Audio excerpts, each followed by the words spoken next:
মৌর্য সাম্রাজ্যের প্রতিষ্ঠাতা কে? মৌর্য সাম্রাজ্যের প্রতিষ্ঠাতা চন্দ্রগুপ্ত মৌর্য। সম্রাট অশোক বৌদ্ধধর্ম গ্রহণ করেন কেন? কলিঙ্গ যুদ্ধে ভয়াবহতা দেখে সম্রাট অশোক বৌদ্ধ ধর্ম গ্রহণ করেন। ভারত শব্দের নামকরণ কিভাবে হয়?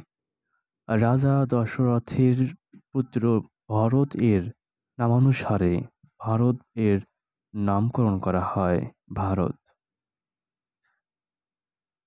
মৎস্যোন্যায় শব্দের অর্থ কী? মৎস্যোন্যায় শব্দের অর্থ হল অরাজকতা। ফাহিয়ান কে ছিলেন? ফাহিয়ান ছিলেন চীনা দেশের পর্যটক। সোমনাথ বিহারের প্রতিষ্ঠাতা কে? সোমনাথ বিহারের প্রতিষ্ঠাতা রাজা ধর্মপাল। সেন বংশের সর্বশেষ রাজা কে ছিলেন? সেন বংশের সর্বশেষ রাজা ছিলেন লক্ষণ সেন। অর্থশাস্ত্র গ্রন্থের রচয়িতা কে? অর্থশাস্ত্রের রচয়িতা কৌটিল্য।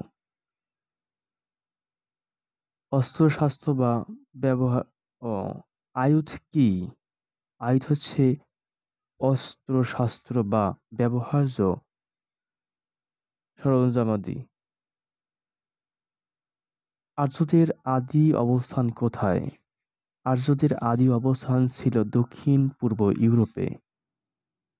রামায়ণ এর রচয়িতা কে? রামায়ণের রচয়িতা নাম কি? রামায়ণের রচয়িতার নাম বাল্মীকি।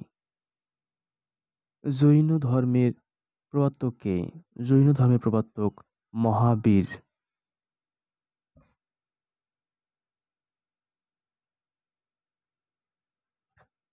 সুফিবাদ কি? পরমাত্মার সাথে জীবাত্মার মিলন সাধনের দর্শন হল সুফিবাদ। নির্মাণ শৈলীর দিক থেকে আদিযুগের মন্দিরগুলোর শ্রেণীবিন্যাস করো।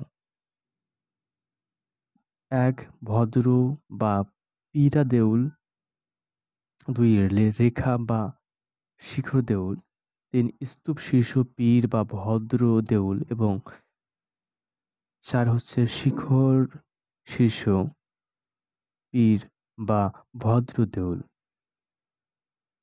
বাঙালির আহারে ব্যঞ্জন সংখ্যা কত? বাঙালির আহারে ব্যঞ্জন সংখ্যা ৬৪টি। তিতুমিরের প্রকৃত নাম হচ্ছে মীর নিসার আলী। নবান্ন কি? হেমন্তকালীন ধান কাটা শেষে